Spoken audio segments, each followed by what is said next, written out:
कौसल्या सुप्रजा रामपूर्वा सन्ध्या प्रवर्तते उत्तिष्ठ नरशार्दूल कर्तव्यं दैवमान्धिकम्। कौसल्या सुप्रजा रामपूर्वा सन्ध्या प्रवर्तते उत्तिष्ठ नरशार्दूल कर्तव्यं दैवमान्धिकम्। उत्तिष्ठोत्तिष्ठ गोविन्द उत्तिष्ठ गरुडध्वज उत्तिष्ठ कमलाकान्ता त्रैलोक्यं मङ्गलं कुरु। उत्तिष्ठोत्तिष्ठ गोविन्द उत्तिष्ठ गरुडध्वज उत्तिष्ठ कमलाकान्ता त्रैलोक्यं मङ्गलं कुरु। मातः समस्त जगतां मधुकैटभारे वक्षो विहारिणि मनोहर दिव्यमूर्ते श्रीस्वामि विसृत जनप्रिय दानशीले श्रीवेङ्कटेश दयिते तव सुप्रभातम्। तव सुप्रभातमरविन्दलोचने भवतु प्रसन्नमुखचन्द्रमण्डले विधिशङ्करेन्द्रवनिताभिरचिते वृषशैलनाथदयिते दयानिधे। अत्र्यादिसप्तऋषयः समुपास्य सन्ध्या आकाशसिन्धुकमलानि मनोहराणि आदाय पादयुगमर्चयितुं प्रपन्नाः शेषाद्रिशेखर विभो तव सुप्रभातम्। पञ्चाननाब्ज भव षण्मुखवासवाद्याः त्रैविक्रमादिचरितं विबुधाः स्तुवन्ति भाषापतिः पठति वासरशुद्धिमानात् शेषाद्रिशेखर विभो तव सुप्रभातम्। ईषत् प्रफुल्ल सरसीरुहनारिकेण पूगद्रुमादिसु मनोहर पालिकानाम् आवाति मन्दमनिलः सह दिव्यगन्धैः शेषाद्रिशेखर विभो तव सुप्रभातम्। उन्मीय नेत्रयुगमुत्तम पञ्जरस्थाः पात्रावशिष्टकदलीफलपायसानि भुक्त्वा सलीलमधकेलिसुखाः पठन्ति शेषाद्रिशेखर विभो तव सुप्रभातम्। तन्त्री प्रकर्ष मधुरस्वनया विपाच्या गायत्यनन्तचरितं तव नारदोऽपि भाषा समग्रमसत्कृतचारुरम्यम् शेषाद्रिशेखर विभो तव सुप्रभातम्। भृङ्गावणी च मकरन्दरसानुविद्ध झुङ्कारगीतनिनदैः सह सेवनाय दिव्याद्युपान्तसरसीकमनोदरेभ्यः शेषाद्रिशेखर विभो तव सुप्रभातम्। योषा गणेन वरदद्धि विमध्यमाने घोषालयेषु दधिमन्थन तीव्रघोषाः रोषात् कलिं विदधते कुकुभश्च कुम्भाः शेषाद्रिशेखर विभो तव सुप्रभातम्। पद्मेशमित्रशतपत्रगताळिवर्गाः हक्तुं श्रियं कुवलयस्य निजाङ्गलक्ष्म्याः भेदी निनादमिव बिभ्रति तीव्रनादम् शेषाद्रिशेखर विभो तव सुप्रभातम्। श्रीमन्नभीष्टवरदाखिललोकबन्धो श्री श्रीनिवास जगदेकदयैकसिन्धो श्रीदेवताग्रह भुजान्तर दिव्यमूर्ति श्रीवेङ्कटाचलपते तव सुप्रभातम्। श्रीस्वामि पुष्करिणिकाप्लवनिर्मलाङ्गाः श्रीयोर्धिनोहर विरिञ्चि सनन्दनाद्याः द्वारे वसन्ति वरवेत्रहतोत्तमाङ्गाः श्रीवेङ्कटाचलपते तव सुप्रभातम्। श्रीशेषशैलगरुडाचल वेङ्कटाद्रिनारायणाद्रिवृषभाद्रिवृषाद्रिमुख्या आख्यां पदीय वसतेरनिशं वदन्ति श्री वेङ्कटाचलपते तव सुप्रभातम्। सेवापराः शिव सुरेश कृशानुधर्म रक्षोऽम्बुनाथ पवमान धनाधिनाथाः बद्धाञ्जलिप्रविलसन्निजशीर्षदेशाः श्रीवेङ्कटाचलपते तव सुप्रभातम्। घाटेषु ते विहगराज मृगाधिराज नागाधिराज गजराज हयाधिराज स्वस्वाधिकारमहिमादिकमर्थयन्ते श्रीवेङ्कटाचलपते तव सुप्रभातम्। सूर्येन्दुभौमबुधवाक्पतिकाव्यशौरि स्वर्भानुकेतुदिविशत्परिषत्प्रधानाः त्वद्दासदासचरमावधिदासदासाः श्रीवेङ्कटाचलपते तव सुप्रभातम्। त्वत्पादधूलिभरितस्फुरितोत्तमाङ्गाः स्वर्गापवर्गनिरपेक्षनिजान्तरङ्गाः कल्पागमाकलनयाकुलतां लभन्ते श्रीवेङ्कटाचलपते तव सुप्रभातम्। त्वद्गोपुराग्रशिखराणि निरीक्षमाणाः स्वर्गापवर्गपदवीं परमां शयन्तः मर्त्या मनुष्यभुवने मतिमाश्रयन्ते श्रीवेङ्कटाचलपते तव सुप्रभातम्। श्रीभूमिनायक दयादिगुणामृताब्धे देवादिदेव जगदेक शरण्यमूर्ते श्रीमन्दनन्त गरुडादिभिरर्चिताङ्घ्रे श्रीवेङ्कटाचलपते तव सुप्रभातम्।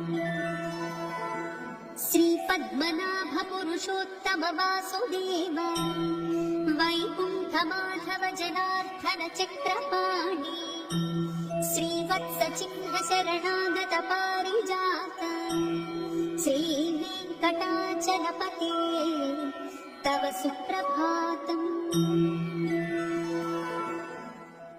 कन्दर्पदर्पहर सुन्दर दिव्यमूर्ते कान्ताकुचाङ्गुरुह कुट्मललोल दृष्टे कल्याण निर्मल गुणाकर दिव्यकीर्ति श्रीवेङ्कटाचलपते तव सुप्रभातम्।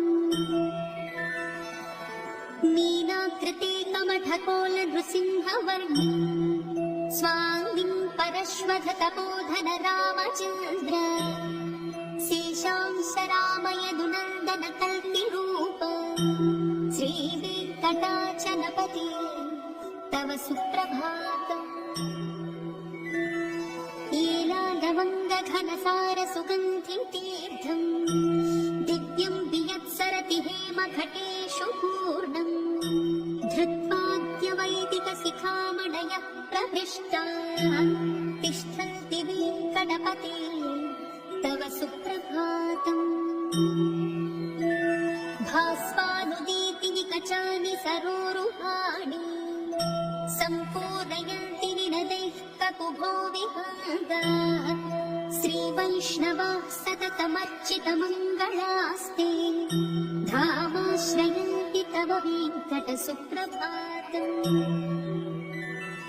ब्रह्मादयाः सुरवराः समहर्षयस्ते सन्तः सनन्दनमुखास्त्वधयोगिवर्याः धामान्तिके तव हि मङ्गलवस्तु हस्ताः श्रीवेङ्कटाचलपते तव सुप्रभातम्। लक्ष्मीनिवास निरवध्य गुणैक सिन्धो संसारसागर समुत्तरणैक सेतो वेदान्त वेद्य निज वैभव भक्त भोग्य श्रीवेङ्कटाचलपते तव सुप्रभातम्। इत्थं वृषाचलपतेरिह सुप्रभातम्।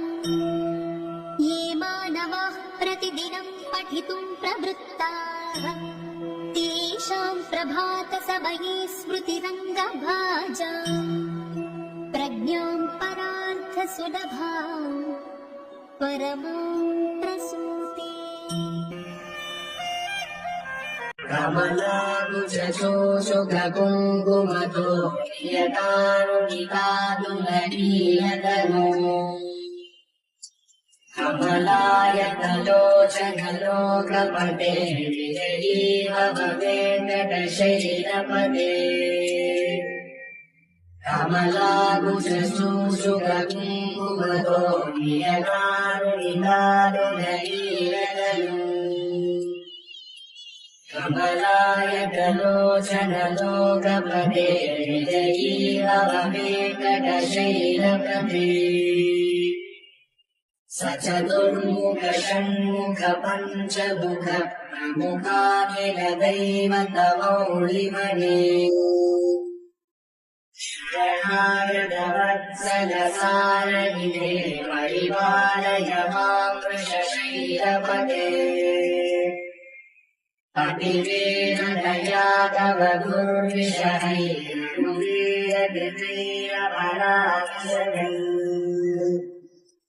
वरितं वृषशैलपते वरया कृपया परिपाहि हरे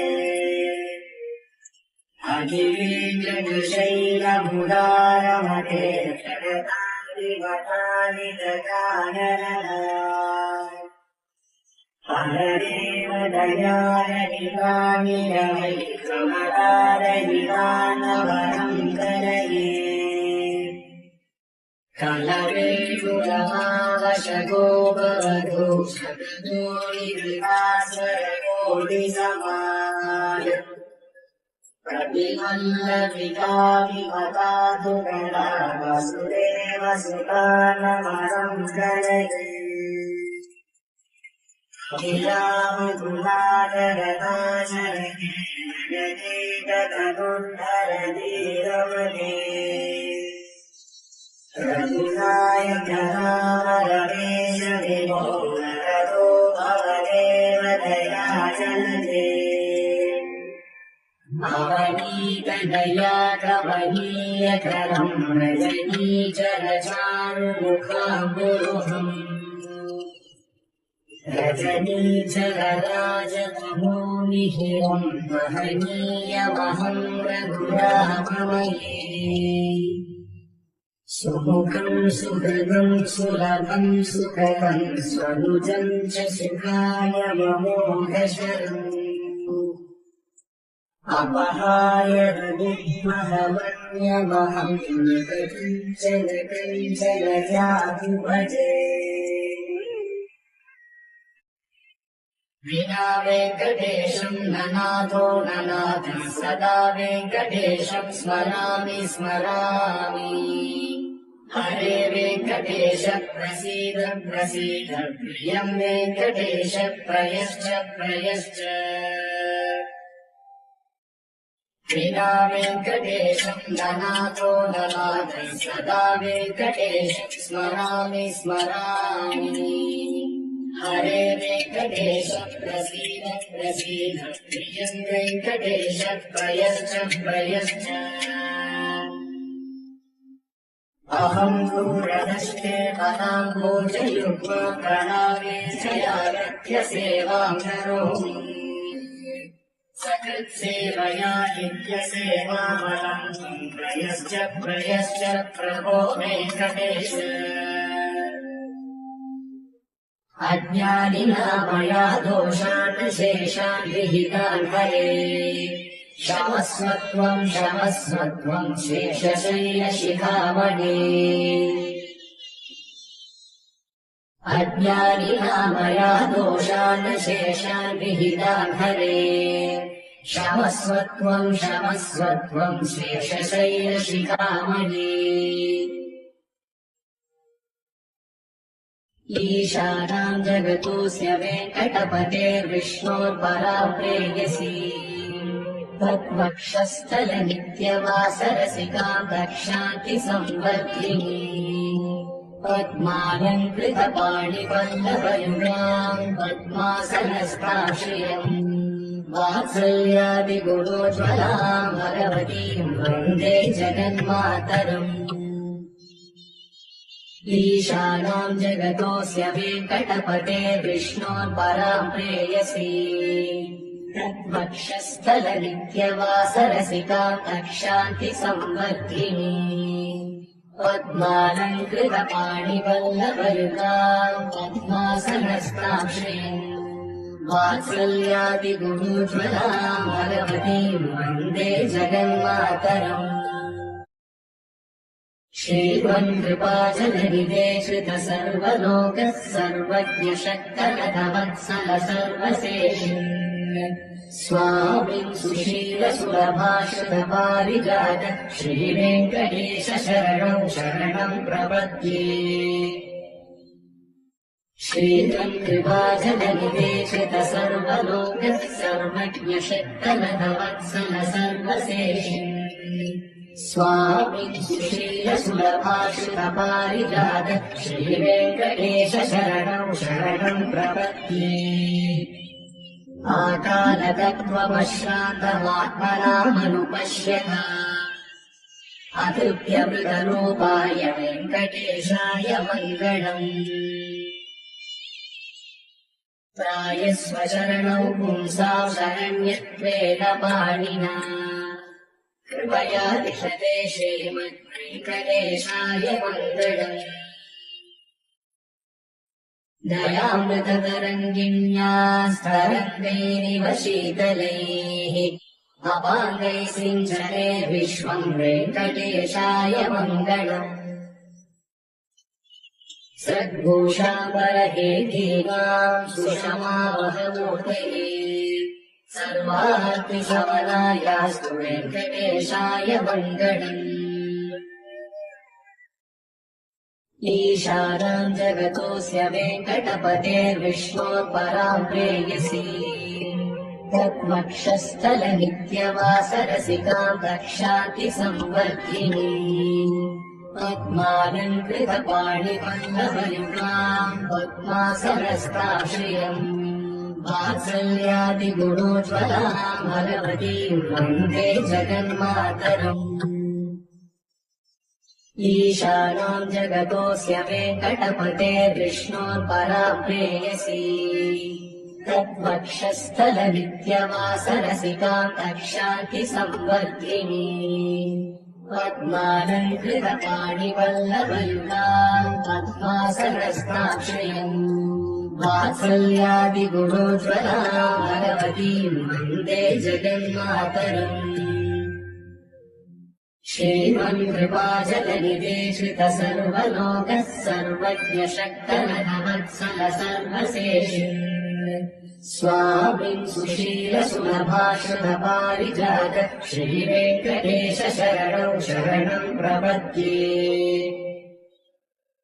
श्रीमन्कृपाजलनिधे श्रित सर्वलोकः सर्वज्ञशक्तनतवत्सल सर्वशेषिन् स्वामिन् सुशीलसुलभाश्रितपारिजात श्रीवेङ्कटेश शरणम् प्रपद्ये आकालतत्त्वमश्रान्तमात्मनामनुपश्यता अतृप्यमृतरूपाय वेङ्कटेशाय मङ्गलम्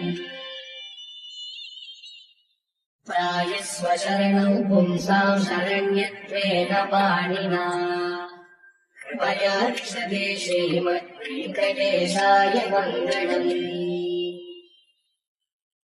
दयामृततरङ्गिण्यास्तरङ्गैरिव शीतलैः अपाङ्गैः सिञ्चते विश्वम् वेङ्कटेशाय मङ्गलम्